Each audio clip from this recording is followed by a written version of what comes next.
Bienvenidos un día más a Arquitalks. Esta vez estamos empezando la temporada 4, el primer episodio de esta temporada, y me hace muchísima ilusión estar con una persona a la que tengo muchísimo cariño y que nos ha dejado muy claro lo que es el modernismo. Estoy encantada de tener aquí a Bronte.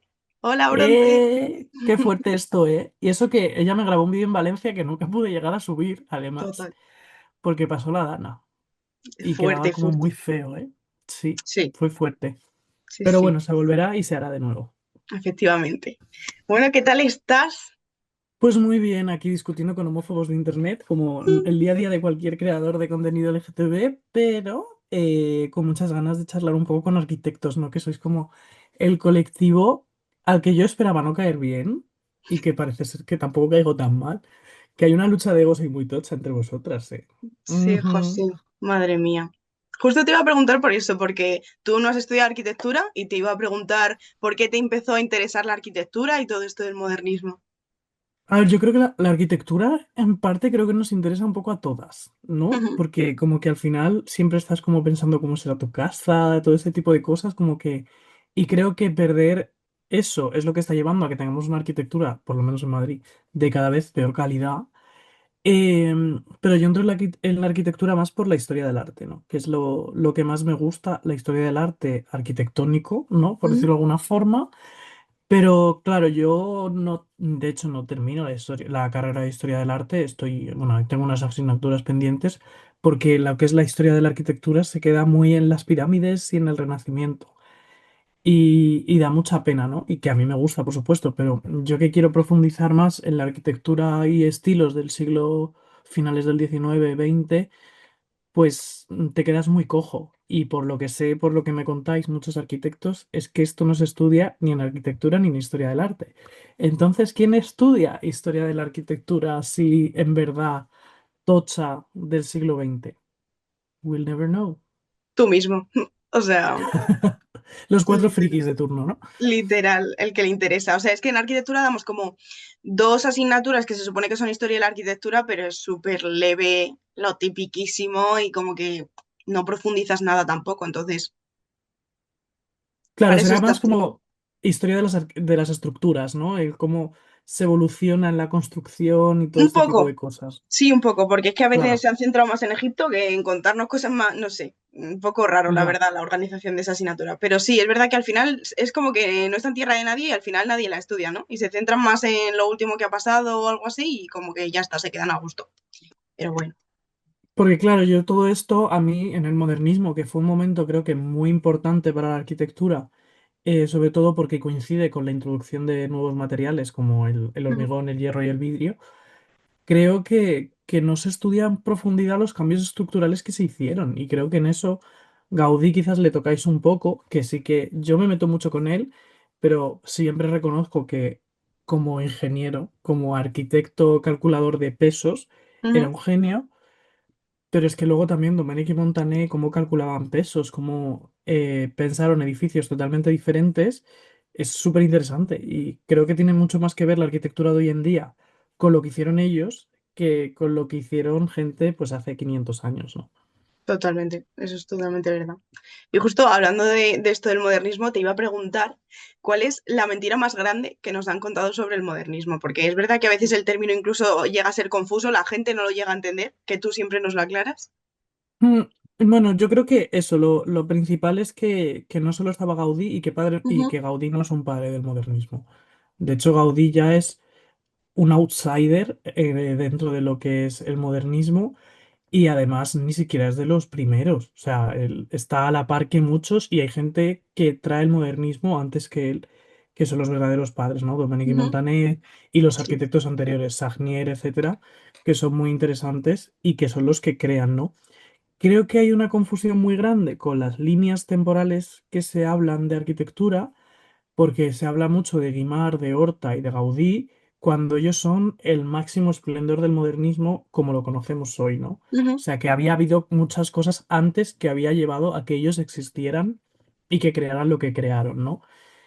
Quiero decir, si el modernismo surge en torno a 1880, 70, 80, Gaudí estamos que el primero es del 83 y ni siquiera es modernista aún, ¿no? Entonces, como que hay cosas que se cuentan mal También como arquitectos suelen analizar el modernismo desde la arquitectura y no desde la historia del arte, Mm, no como un movimiento artístico con líneas, con pensamiento común, con reivindicaciones políticas y todo este tipo de cosas que se acerca más a la filosofía y lo estudian solo como, pues eso, un grupo de arquitectos, cada uno iba a su rollo y tal, no, y había, y sobre todo los estudian como muy separados, como cada uno muy egocéntrico y es que no se puede hablar del modernismo desde el punto de vista arquitectónico. Se tiene que hablar del modernismo desde el punto de vista artesanal, que yo creo que es lo que marca la diferencia con el resto de estilos históricamente y sobre todo con los estilos que vinieron después.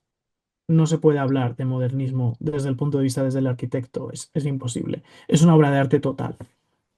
y que yo creo que era, ¿no? Como mucho más colectivo, o sea, no como más la figura de una persona, aunque luego nosotros lo hayamos, como pues lo que tú dices de Gaudí, ¿no? Pero era como, yo lo sentía como un movimiento mucho más colectivo. Claro, y a mí lo que me joroba muchísimo es que se suele hablar de discípulos, ¿no? El discípulo no sé Ujú, quién. No, en general eran colaboradores. O sea, claro, podrían ser más jóvenes o no, en algunos casos lo eran, en otros no. ujú, Y solía ser que, como había tanto trabajo de diseño en un edificio modernista, solía haber más de un arquitecto implicado, muchísimos diseñadores y muchísimos artesanos implicados en la misma obra. claro. Entonces, hablar de discípulos. A un discípulo, cariño, le enseñas y le ayudas a dibujar un plano. No le das el diseño de la fachada posterior.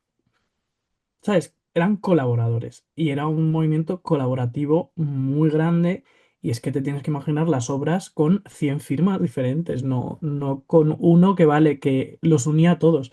Era como en Claro. los libros, ¿no? Mm. El director o el editor que une los capítulos de cada uno de los artistas. Pues es un poco así.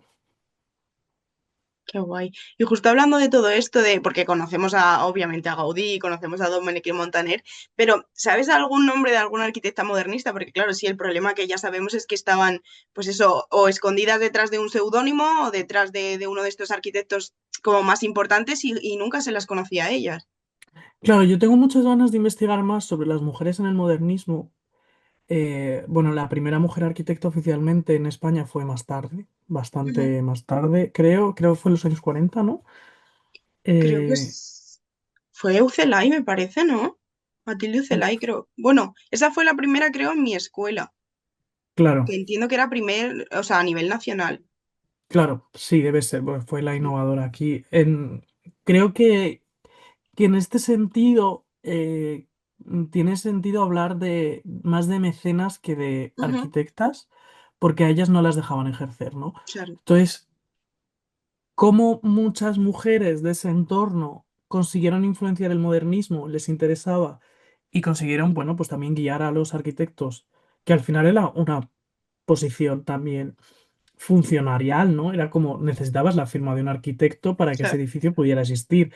Entonces no era tanto qué firmaba alguien, sino qué proceso había antes de esa firma y cómo había mujeres pues más viajadas, más modernas que intentaron meter este estilo en sus construcciones. Y me gustaría investigar más, lo que pasa que esta época todavía está muy poco investigada, Mm. muy poco. Sobre todo si te empiezas a meter ya en el mundo de mecenas. Sí que hay nombres, ¿eh? Por ejemplo, Antonia Burés eh, fue viuda y dedicó bueno, los ingresos bueno, ¿cómo se llama esto? Que no me sale ahora la palabra. La herencia Sí, del marido a construir y construyó casas muy interesantes. Se llaman Casas Antonia Burés. Seguro que tuvo que ver algo con el diseño, pero ¿cómo vamos a saber eso? claro. Muy difícil. Hay muchas casas con nombres de mujer en el modernismo, porque era muy normal que cuando el marido muriera, que morían jóvenes, pues dedicasen los ingresos a construir edificios y vivir de la renta. Entonces sí, hay muchos edificios con nombre de mujer. Muchas mecenas, también en el Hospital de San Pau, hay Mm, dos hermanas que pagan un pabellón. Eh, ¿Cuál es su rol arquitectónico? Pues eso es lo que ojalá alguien pueda investigarlo algún día mucho más en profundidad. Luego, en el punto de vista artístico, yo creo que hay una mujer que es clave para entender el modernismo, que es Loie Fuller. Ella era bailarina, era americana, y se puso súper de moda en la época. De hecho, en la exposición de París de 1900 llegó a tener su propio pabellón. mm, Y ella fue la gran exponente del movimiento. O sea, siempre que pensamos en el modernismo, ya no solo en arquitectura, ¿no? Sino en diseño de mm, interiores, pensamos en lámparas con mujeres bailando o esculturas de mujeres con el pelo al aire, ese tipo de cosas, todas vienen de la herencia de Lois Fuller. Ella, hay una peli reciente, de hecho, sobre ella, y todo el movimiento que ella inspiraba inspiró a muchos artistas a recrearlo escultóricamente, pictóricamente, etcétera. Y de hecho, una de las primeras películas a color que existen es un baile de Lois Fuller en el que la falda, ella se hacía como unas faldas de tela que representaban mucho el movimiento, las colorean. Se Mm, considera la primera película a color. Se puede ver, son unos minutos, porque película ya ves tú en aquella época, ¿no? Pero sí, o sea, las mujeres estaban muy presentes, sobre todo desde el punto de vista de artistas que ujú. influenciaron mucho el movimiento, pero arquitectónicamente yo cuando hago la ruta suelo decir mucho eso de que las dejaban mirar, porque estaban siempre representadas en los edificios, pero no participar. Eso era así. Era una sociedad muy machista aún y más en España, eso seguro. Total, totalmente. Y es verdad que todo esto de lo que hablamos, ¿no? Y muchos edificios modernistas, pues hay muchísimos ahora que están abandonados, que sabemos que tú los compartes, y es una pena porque al fin y al cabo es un patrimonio que se está perdiendo, ¿no? Y yo te Mm. quería preguntar, porque sabemos que se pueden hacer muchísimas cosas, pero ¿qué crees tú que se podría hacer como para intentar, pues eso, ¿no? Que no se abandonen y que sea, que no perdamos todo ese patrimonio que es tan importante para nosotros, al fin y al cabo? Bueno, creo que lo primero es que tenemos que dejar de pensar en el patrimonio como algo para guiris. Ujú, total. Es un poco mi lucha, ¿no? El tema es, los edificios son útiles, son Ujú, edificios, son bonitos, no son bonitos, hay edificios bonitos, hay edificios más bonitos, menos bonitos. La cosa es qué uso les das.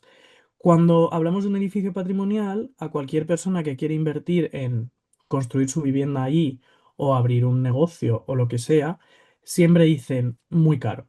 ujú.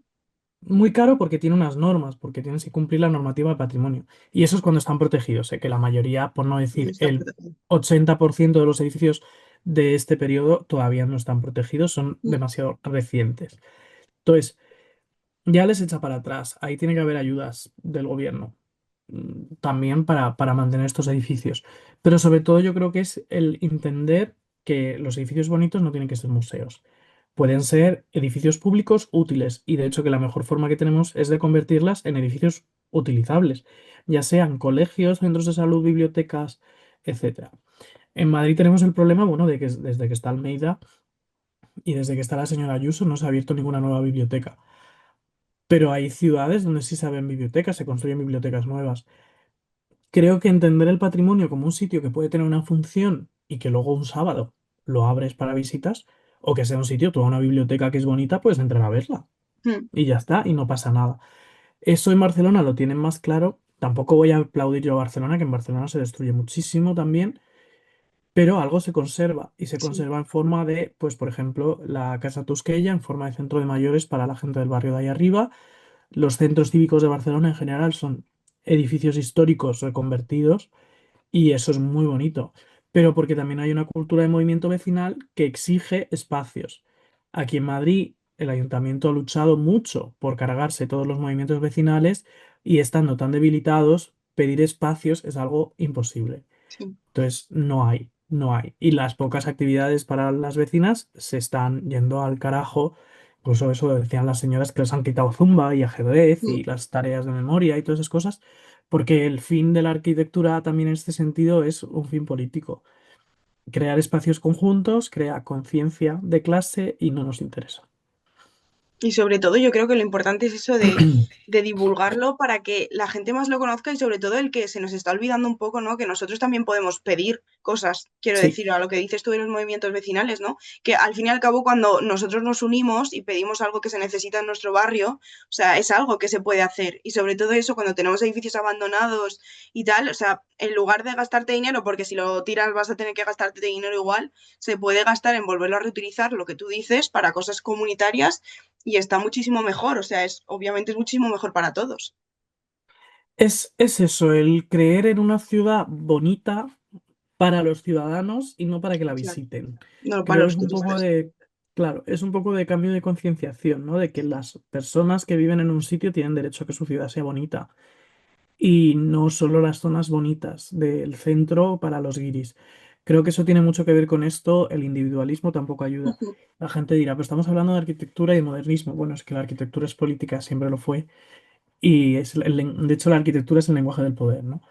Entonces, creo que es muy importante que nos concienciemos y que exijamos ese tipo de cosas.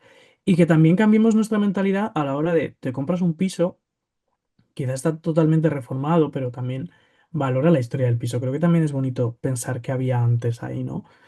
Que quiero decir que si compras un piso normal actual, pues vale, lo pones como te dé la gana. Pero creo que también es bonito el intentar mantener la identidad de las cosas.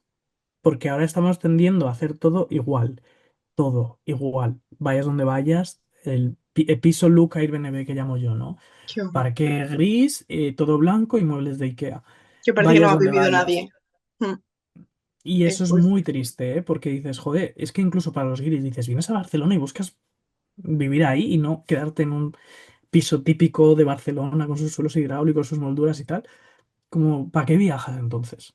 totalmente. Es que no vives la ciudad, o sea, vives como un decorado, ¿sabes? Es un poco raro. Pero esto desde el punto de vista de que existen, ¿vale? Yo preferiría Ujú. que no existieran, por supuesto, Ya, los no, pisos claro, por turísticos, en supuesto. fin. Obviamente, obviamente. Pues te iba a decir, porque antes has hablado de las rutas, ¿no? Y esto es algo súper importante porque también es, ¿no? Es algo que se nos come, el hecho de estar todo el día con el móvil, el ver contenido que vemos ahí, pero llega un momento ya que es como, y tú has conseguido como sacar, pues eso, tus reels, ¿no? Como, pero como en la vida real y hacer unas Mm. rutas chulísimas. ¿Cómo se te ocurrió ese paso? Porque claro, una cosa es como hacer vídeos, ¿no? Y otra cosa es ya enfrentarte a las personas en la vida real, digamos. Claro, bueno, yo siempre he sido guía, ¿eh? Ha sido mi trabajo desde, bueno, en el Erasmus empecé para Ujú. pagarme los gastillos extra, ¿no? El típico guía español free tour en Alemania. Ya me gustaba mucho y me los preparaba muchísimo porque me encantaba, la verdad. Y luego aquí cuando volví estuve trabajando también en una guía, una agencia de turismo para gente rica, con estadounidenses ricos que venían aquí. Yo la verdad es que siempre he disfrutado enseñar lo que me gusta. Como me gusta mi ciudad, pues me gusta enseñarla. Y luego ya, bueno, las rutas modernistas las empecé a hacer cuando fui a vivir a Barcelona, antes de hacer vídeos siquiera, ¿eh? Me gustaba la idea. Empecé con la de Domènech y Montaner, que no existía, que me parecía súper fuerte. Luego sí que había unos señores que la hacían. Mm. Pero bueno, creo que es la idea, porque mi idea no es hacer vídeos para vivir de las marcas, Ujú. sino crear una comunidad que, bueno, sí, a mí me sostiene, por supuesto, pero que también crea grupos la gente se hace amigas, quedan a hacer planes y a mí me encanta que me escriban que han quedado hoy unas que se conocieron y tal. Yo digo esto mucho de que son planes de divorciada y que mis seguidoras son mayoritariamente divorciadas, pero no ya no en el divorciada en el fact legal, ¿no? Sino en el sentido de que gente, bueno, pues mujeres en su mayoría que me siguen 60-40, pues de edad 40, 50, 60 años, que han dedicado toda su vida a los demás y que ahora quieren empezar a hacer su vida de nuevo y hacer sus planes y hacer tal. Entonces se juntan ahí, empiezan a hacer planes juntas y, oye, Bronte, que hemos quedado a tomar un vermú, las del otro día, no sé qué. Y a mí me parece súper bonito. Y me dicen, oye, ¿nos propones un plan modernista para ir a hacer por ahí? Y yo, pues ir a ver este museo, no sé dónde. Como, y creo que es bonito crear comunidad, que es algo que los creadores de contenido no suelen hacer, porque solo buscan ver cómo sacarte el dinero por todos lados, ¿no?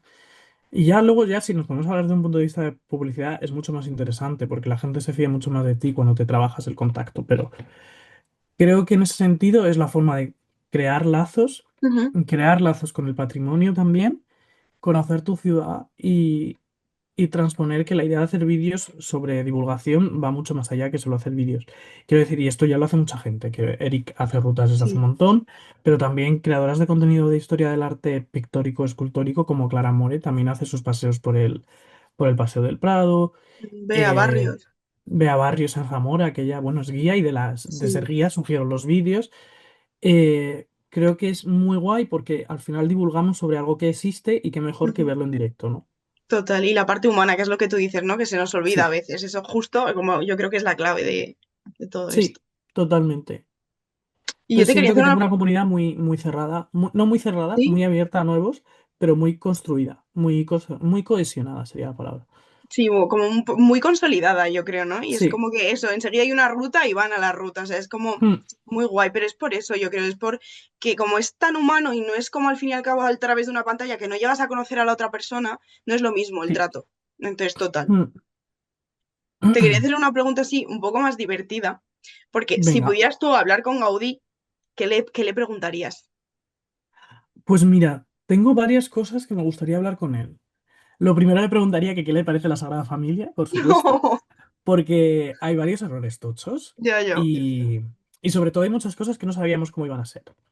La gente romantiza el plan, no, es que Gaudí hizo un proyecto para generaciones. No, amor, Gaudí tenía un proyecto hecho en maquetas, las maquetas se fueron al carajo y se destruyeron en la guerra civil. Madre Entonces, mía. no, Gaudí tenía un proyecto. Gaudí sabía cómo quería que fuese.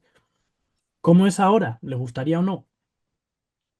We'll never know. A mí me encantaría una ouija de repente y preguntarle. Una cosa que me encantaría preguntarle es qué opina de los precios de sus monumentos. Eh, ¿Cómo? Porque tú como arquitecto creas un espacio para ser vivido. Total.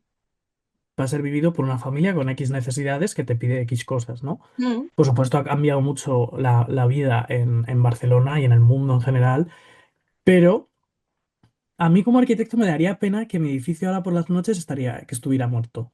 En plan, no vive sí, sí. nadie, cierra las puertas y esto es así, ¿no?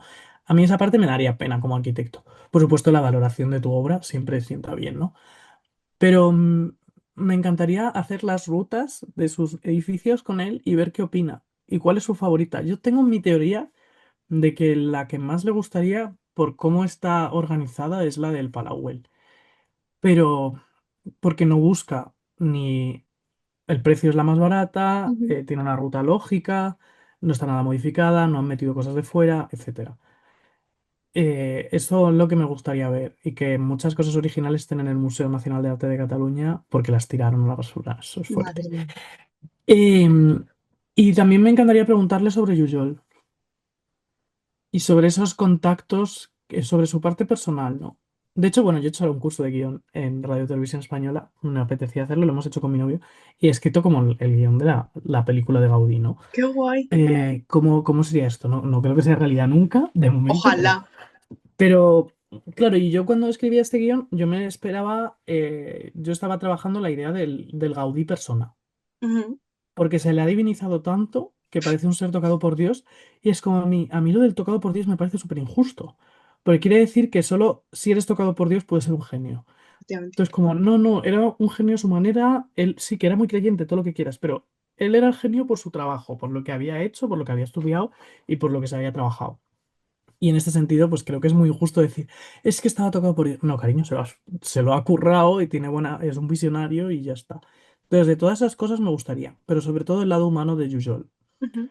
de por qué de ser tan amigos y sobre todo Yuyol admirarle tanto a mm, ser totalmente olvidado por sus partidarios y tal, y que le dijo que le iba a dar la dirección de obras de la Sagrada Familia, pero nunca pasó.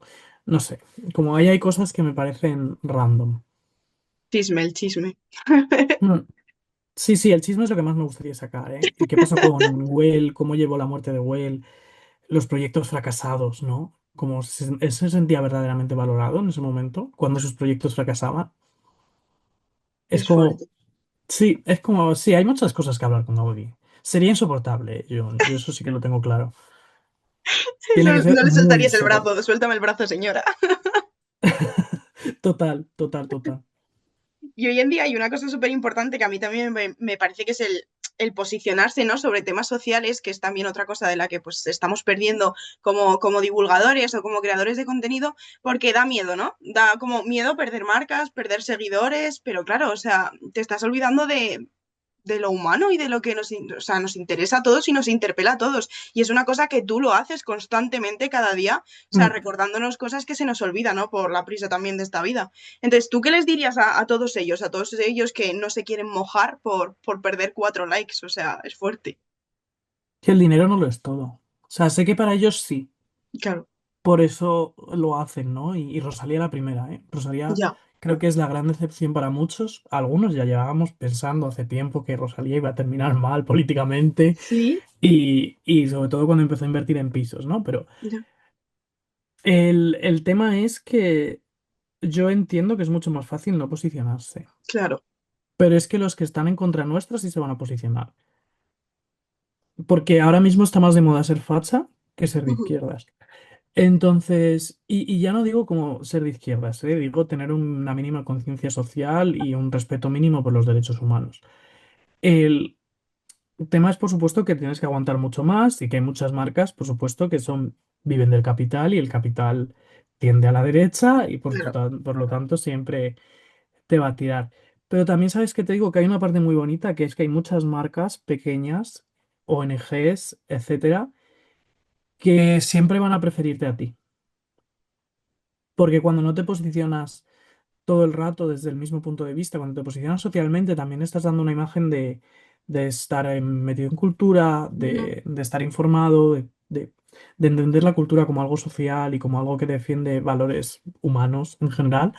Y eso, pues hay marcas que lo valoran. Yo he trabajado ahora con Amnistía, con el Teatro Real, con diputaciones de turismo, con ayuntamientos pequeños, y eso lo valoran. También porque viene esa parte de que tengo una comunidad muy cohesionada y que también apoyan a las marcas que me apoyan. Entonces, como que todo ese sentido, todo funciona de alguna forma. Yo estoy aterrorizado con la idea de que algún día ganar un premio, no creo que ocurra, porque yo soy muy política, ¿no? Pero un ídolo de repente o algo así, Mm. ¿no? Y yo sé que el día que me den a mí una cosa así, va a ser la última vez porque la voy a liar. O sea, tengo muchas cosas que decirles a gente, Hombre, porque dicen, Nerea lo hizo genial sí, el otro día, es una referente en todos los sentidos, pero creo que si estás buscando influenciar, tienes que influenciar un poco en el buen sentido. No te digo ideológicamente adoctrinar hacia ningún lado, sino en cosas coherentes, claro, ¿no? Y no lo están haciendo. Están difundiendo fake news todo el rato y viviendo de la mierda. Entonces, hay que ser más política, creo, porque nos ganan por todos lados, sobre todo porque parece ser que está con él, se va a terminar, ¿no? Y que estamos con el muera la inteligencia de Millán Astray.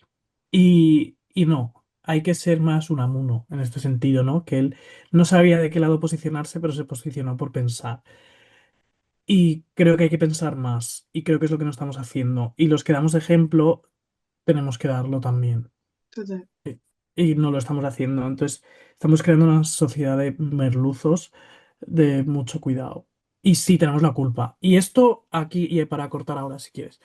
Y aquí creo que Nerea de las Heras dijo el otro día, López de las Heras dijo el otro día que le habían llegado muchos mensajes de que ellos no deben tener toda la responsabilidad, que están los padres y los colegios. Y ya, pero es que vosotros estáis teniendo la responsabilidad de que lleguen X mensajes. No debes tener la responsabilidad de educar bien a los chavales, pero la estás teniendo de que lleguen X mensajes de extrema derecha, sobre los impuestos, sobre los migrantes, todo eso. Entonces, si estás teniendo responsabilidad sobre algo, corrige esas actitudes. Por supuesto, un influencer no tiene que educar a tu hijo, pero la prueba es que está y que total, está pasando. Entonces, yo creo que ahí es una mierda que esta gente, sin valores ninguno, triunfe. Pero es que para triunfar hay que ser lo más neutro y lo más blanco posible. Y eso es lo que pasa. Entendiendo neutro como gente de extrema derecha, por supuesto. claro. Es fuerte eso, ¿eh?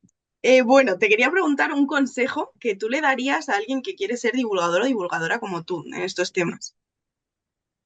Bueno, lo primero tienes que encontrar el punto que más te guste, porque si no es complejo, ¿no? O sea, divulgar por divulgar, no, no, tienes que conectar con eso por algo. Tiene que haber algo que te haga un poco diferente, que como que te haga tener la chispa, ¿no? Luego, divulgar solo con Google, pues no. O sea, en general no funciona. O sea, Google es una herramienta maravillosa y sobre todo yo tengo muchos problemas para llegar a información modernista por los canales normales de Google, tal, porque hay muy poco escrito, por desgracia, y ya ves que yo tengo libros ahora mismo por todos lados, porque no es mucho más fácil llegar a información mediante pues librillos que tampoco son complejos en general, pues son eso, paseos modernistas por Madrid hace de 20 años ir completando información. Tiene que gustarte, tienes que tener ganas de comunicar.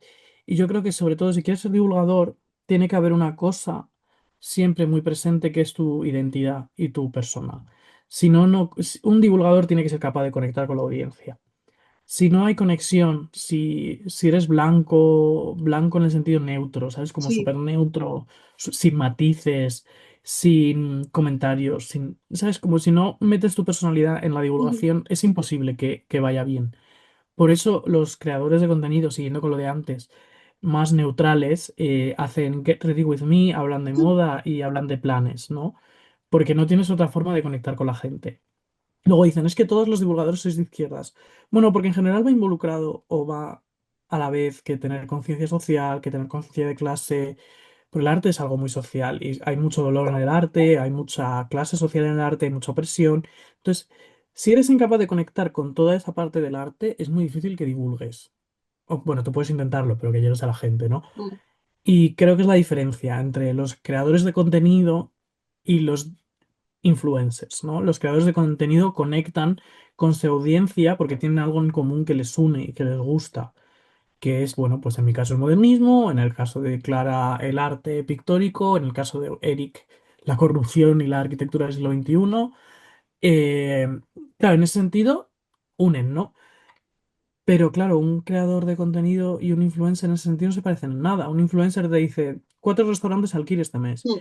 Y dices, pues lo veo porque a veces no tengo ideas, pero no conecto contigo. O sea, no voy a pagarte a ti. O sea, yo no voy a pagar por consumir eso. Un creador de contenido no necesita desnudarse para tener engagement. O no busca un engagement alto, sino un crecimiento constante. En ese sentido, claro, tú divulgas, hablas de modernismo, tú sigues hablando del modernismo y la gente a la que le gusta le va a ir llegando y vas a ir creciendo en una línea recta hacia arriba, ¿no? Los influencers buscan crecer exponencialmente de una y ya está. Mm, Creo que la sinceridad también es parte del proceso, ¿no? Tanto emocionalmente, el cómo te unes tú a eso, como en el sentido de, ay, de esto no sé. ¿Sabes? Creo que eso también es súper importante, decir, ah, pues yo de eso no tengo ni idea. Y Ujú. equivocarse Claro, y tener que reinformarse sobre algo. También, bueno, tienes que tener un poco de habilidad para crear historias donde quizás no las hay, ¿no? O sea, tú unes puntos e intentas, por supuesto, diciendo, pero que esto es mi teoría o lo que sea, pues también es como un profesor. Un profesor necesita crearte una narración de algo súper aburrido. Y no todo el mundo le da bien. No, no todo el mundo le sale. Y creo que es guay, y sobre todo que a la gente que nos sigue, que apoyen a creadores de contenido pequeños, que creo que total. es súper bonito. Hay proyectos súper chulos de gente local que intenta revitalizar sus pueblos, Ujú. recuperar patrimonio, bueno, divulgar sobre artistas menos conocidos, artistas queers, historia LGTB, historia de las personas racializadas. Ahora estoy a tope con afroféminas, por ejemplo, para aprender más sobre antirracismo.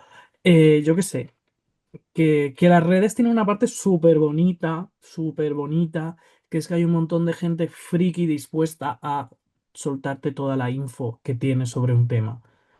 Y eso es súper guay. El resto, pues los que se hacen famosos suelen ser gilipollas. Es que es lo que hay. Es que es la No, tal teoría cual. de. Es la teoría del imbécil. Cuanto más imbécil, más arriba llegas. Porque eres más fácil de controlar o más fácil de vender. Es lo normal. Total. Y es verdad que yo me planteaba una cosa, digo, si el día de mañana no tuviéramos redes sociales, ya no existiera, no podrías hacer divulgación ni nada a través de redes, me refiero, ¿qué es a lo que te gustaría a ti dedicarte? Wow, a mí es una pregunta que a mí me genera mucho agobio porque yo no quiero entender las redes como algo de lo que es solo vivir, ¿no? Porque Ujú. claro, cuando solo vives de las redes, sin querer, intentas tener más cuidado con lo que dices, Claro. por las marcas, no sé qué, y nos pasa a todos. Y quiero decir, yo igual digo lo mismo, pero lo digo de una forma más soft o lo digo menos a menudo, lo que sea. Y es inevitable porque al final dices, mis ingresos dependen de esto. Entonces es muy importante crear business paralelos para poder vivir de no de publicidad. Yo tengo mi trabajo aparte, no, no es un trabajo 40 horas, ¿no? Yo ayudo a grabar a otras cosas. Y luego las rutas siempre me ha gustado, o sea, siempre he hecho rutas, que me puedo ver haciendo rutas. Me encantaría sacarme el carnet de la Comunidad de Madrid, pero como no lo convocan, pues igual me lo sacaré de algún día. Yo siempre quise ser profesor, lo que pasa que sería de políticas y sociología, y me negué a hacer el doctorado porque no estaba con la cabeza para hacerlo. Pero Pero sí, me encantaría ser profesor, me encanta la divulgación, escribir es algo que tengo muy pendiente y que quiero seguir haciendo. Y hombre, si a mí me va bien esto, montaré un centro cultural modernista, eso seguro. Un centro cultural donde la gente se pueda reunir, que haya una buena biblioteca de libros, por supuesto, pero también hacer talleres de vidrieras, de artesanía, de charlas, todo eso que puede ser muy guay. La gente está mucho recuperando las manos, ¿no? El hacer cosas con las manos, estamos hartos de Total, las teclas. sí. Eh, Creo que hay un nuevo modernismo por venir. El neomodernismo ya es una realidad en algunos casos. No, la gente cuando dices neomodernismo piensa en que vuelva la estética. Y sí, en parte, pero no en todo. Sí que vuelven los valores, ¿no? Volver a lo vegetal, a lo Mm, natural, tal, y recuperar la artesanía. Primero, por supuesto, llegan las arquitecturas caras, en las de los ricos, ¿no? Pero ese neonaturalismo está de vuelta porque hemos perdido la identidad absolutamente. Edificios cebra, edificios feos constantemente, las instituciones como Madrid promoviendo una arquitectura pública de mierda, y ya digo de instituciones tochas, ¿eh? sí, O sí. sea, un juzgado, una ciudad de la justicia, perdón, ¿habéis visto eso? O sea, es feo, no promueve valor, no da valor a la ciudad, o sea, es feo. Entonces, creo que eso todo está volviendo y me gusta mucho ayudar a las oficinas de turismo pequeñas, porque creo que una parte muy importante que tenemos, el turismo es una bestia que no vamos a acabar con ella, porque ya nos gusta viajar a todas. Y quitarnos eso sería como, para muchas mentalidades, como un retroceso muy tocho. Entonces, quizás lo que tenemos que hacer es diversificar el turismo y controlarlo. Y eso me parece súper guay. Diversificar es que hay miles de pueblos muertos, Total. que están muertos y que se puede hacer bien, porque ahora, empezando desde cero, tú regulas, vale, pues hay un hotel y 4 viviendas turísticas. Punto, es lo que hay. Y ahí, pues esas oficinas de turismo tienen que dar a conocer lo que hay en su pueblo, lo que hay en su entorno, aprender a comunicar. También va a haber un cambio generacional en la Mm, comunicación pública en breve, porque se van a jubilar. Quiero decir, la mayoría de gente que trabaja en esos mundillos ahora mismo tiene entre 50 y 60 años y va a haber una jubilación masiva. Entonces, ¿cómo comunicamos desde los ayuntamientos? ¿Cómo hacemos que la gente conozca los pueblos? Que se vaya a ver un pueblo de Castilla-La Mancha, Castilla y León, que necesitan un turismo sostenible y regulado, por supuesto, pero ujú. que cuando el campo ya no da y el gobierno además no hace nada para que la gente vuelva a los pueblos, los pequeños ayuntamientos lo único que pueden hacer es un turismo sostenido. Es que es la única opción que tienen los ayuntamientos pequeños, porque ellos no pueden crear ministerios, ellos no pueden crear empresas tochas, ellos pueden promover que la gente vaya a su pueblo y con eso generar una mini industria. Total. Y yo en ese sentido me encantaría ayudar, por supuesto, a todos los pueblos que lo quieran. Sí, sí, total. Qué guay. Qué bonito.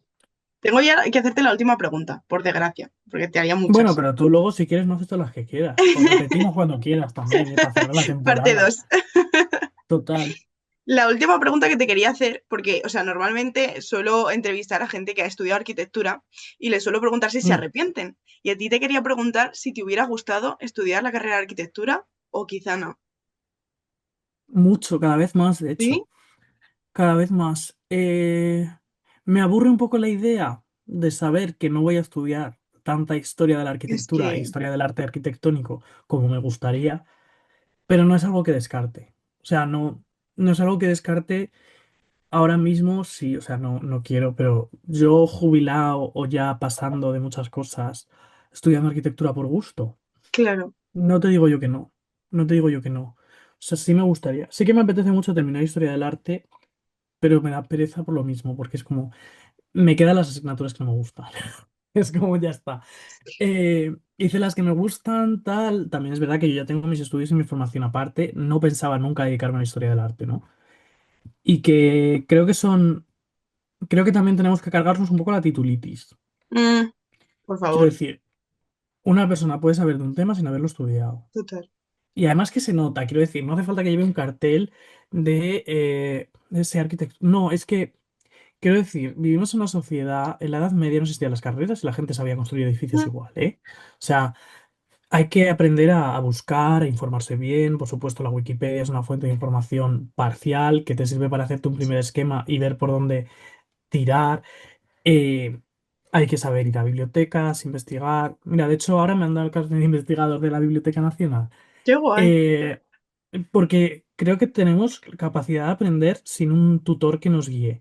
Quiero Total. decir, por supuesto, cuando estás construyendo un edificio no quieres que se te caiga, está muy bien tener el título de arquitecto y cuando vas a hacer un trasplante de corazón también. Pero creo que todo el mundo tiene capacidad de aprender de las cosas que le gusten sin ser estudios reglados. Y creo que esto habría que embrace it mucho más. Que la gente, porque también vivimos una dinámica de trabajo capitalista de salir, no me gusta mi trabajo, vuelvo a casa amargado, me preparo la comida al día siguiente y tal. Y luego a la gente le gusta dedicar un rato a las cosas que le gustan. Y dice, no, pero no voy a hacer la carrera. Es que nadie te obliga a hacer la carrera, cariño. Léete un libro. Hay microcréditos ahora mismo por todos lados que te puedes apuntar, minicursos, talleres. Ujú. Como nadie te está diciendo que te hagas arquitecto ahora. Sino, si te gusta la arquitectura, dedicar ratos. Ya Total. está. Y quizás un día en una finca de un pueblo te haces tú, te diseñas tu chalet y luego, por supuesto, un arquitecto te firmará el proyecto y te Ujú. lo rematará si hace falta, ¿no? Pero quiero decir que la gente puede disfrutar del conocimiento sin esta titulitis estúpida. Quiero decir, yo creo, defiendo que las personas renacentistas, en ese sentido me meto, y que somos curiosas y nos gusta saber un poco de todo. Y Totalmente. ahí, mira, la Wikipedia es una herramienta muy chula para tontear sobre cosas que no sabemos. Quiero decir, que tampoco hace falta profundizar muchísimo. No estás operando a corazón abierto, quiero Mm. decir. Ujú. Total. Sí, sí. Yo es verdad que sí que lo que noto muchas veces que, o sea, creo que desde fuera la carrera se ve muy diferente a cómo es dentro, o al menos yo lo he vivido así. O sea, yo es algo que he querido siempre y estoy contenta con haberlo estudiado, pero hay una parte, ¿no? Porque siempre nos gusta más una parte que otra. Yo soy como mucho más de lo artístico que de lo constructivo y hay una parte al final que tira más de la carrera y que es como más protagonista que al final pues no mola tanto. Pero es verdad que a veces mola más incluso el punto de desde lo que tú investigues por tu cuenta que lo que luego se Claro, dé en una universidad. es que el problema es que las universidades se están convirtiendo en sitios donde la educación está demasiado reglada Es y que, no te dejan ir por los lados. O sea, quiero decir, tú puedes hacer un trabajo de la asignatura de prehistoria en historia del arte, pero puedes investigar cómo se veía la prehistoria en el siglo XX. mm, Quiero decir, hay muchas formas de estudiar lo mismo y eso es lo claro. que no se hace y da mucha pena. Y luego, por otro lado, creo que el problema que tenemos con la arquitectura, y que seguro que estaréis de acuerdo conmigo, es que como no se promueve una arquitectura interesante Ujú. desde las instituciones, solo se promueve una arquitectura técnica, ¿no? Al final, ¿qué sois los arquitectos? Técnicos municipales, Claro. grandes constructoras que hacen el mismo edificio 18 veces Total. y poco más, ¿no? Entonces, no hay ese hueco para que el arte tenga hueco en la carrera. Quiero decir, las carreras son pasos fundamentales que tiene el Estado para crear las profesiones que necesita. Ujú. No busca crear artistas. Busca crear gente que sepa levantar edificios y punto. Entonces, como el Estado no promueve una arquitectura de interés artística y tal, pues no hay hueco para el arte en la carrera. Claro. Ya está. Que los de política se estaban radicalizando mucho porque había mucho pensamiento libre y tal, metemos más derecho. Y se convierten en funcionarios. Ujú. Una carrera en donde preparas funcionarios. Que los de sociología estudiaban mucho de la sociedad o lo que sea, les metemos recursos humanos. Entonces, las universidades son fábricas de empleados para futuras profesiones. No buscan formar gente por interés como tal. Ujú. Entonces, todas esas carreras que tienen ese ámbito más artístico y tal, pues se están controlando más. El pensamiento libre, sobre todo dínoslo a los madrileños, ¿no? La libertad, cómo están las universidades. Si me caes bien y enseñas lo que quieras, te doy dinero. Si no me caes bien, te quito dinero. Como, no sé quién es más dictador aquí. Y la gente cuando unimos puntos te dice, eres un radical porque lo metes todo en todo. Y dice, no, yo no estoy metiendo todo, todo. Todo está metido en todo, pero yo uno los puntos y tú eres incapaz de unir los puntos. Efectivamente. Esto es un dibujo de esos de puntitos que hay que unir por orden.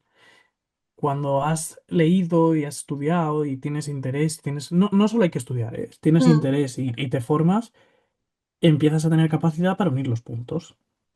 Y cuando unes todos los puntos dices, Mm. anda, guapi, todo el sentido tiene esto. Pero cuando la gente en su día a día le planteas esto, pues le jode, porque no quiere pensar que sea así, pero es así. Claro. Entonces, los Efectivamente. arquitectos hoy en día os enseñan para ser técnicos municipales, porque es Sí, la sí. única salida laboral que tenéis. Mm. Y de hecho a día de hoy es muy fuerte porque, por ejemplo, o sea, en mi escuela en Madrid y en general en Madrid casi que no, prácticamente no se da restauración. Hay en unas que se dan más que en otras. En Valencia, por ejemplo, la de Valencia se da muchísimo durante el grado, te hablo, no un máster o aparte tal, no, durante el grado. Y me parece que es una cosa tan necesaria y que debería de estar obligatoria en todos los grados de arquitectura, porque al fin y al cabo la mayoría del trabajo que hay ahora es relacionado con la restauración y que no Sí. se dé, es una cosa muy fuerte. O sea, que también necesitamos como un cambio de, y yo sé desde algunas universidades que se lleva luchando tiempo por hacer un cambio también en la parte docente de la carrera. Bueno, es que los arquitectos que os gusta más el tema artístico, la principal salida que tenéis es la restauración, Claro, porque lo que es obra nueva artística no se hace. no, Donde se permite jugar un poco más es, parece curioso, pero es en lo antiguo, claro. que es donde se innova un poco más al final para cómo haces un edificio útil en un castillo sin muros. Ujú, Como ahí es donde puedes innovar y hacer cosas chulas. Pero sí, es una pena, pero es que viene mucho de del momento social en el que estamos viviendo. Entonces, la lucha sigue y aunque a la jueza esta le joda, pues Goku vive, la lucha sigue y ya está. O efectivamente. sea, eso es así, es como, bueno, no frustrarse y lucha en general, es que más que lucha, batalla cultural. Esto no Mm, va no va tanto de manifestaciones, que también, por favor, muchas, sí, y sí, 15 mes y barricadas, pero es una lucha cultural que no debemos caer en los diálogos del fascismo, que son los que nos están intentando imponer. mm, Y aquí también, bueno, pues la izquierda la caga porque entramos en las dinámicas del fascismo cuando lo que debemos es imponer las nuestras. Entonces, como, bueno. Es triste, pero es que cuando hablas de arte es cuando más se ve, por lo menos para mí, ¿eh? total. Sí, sí. Arte y pensamiento explícito.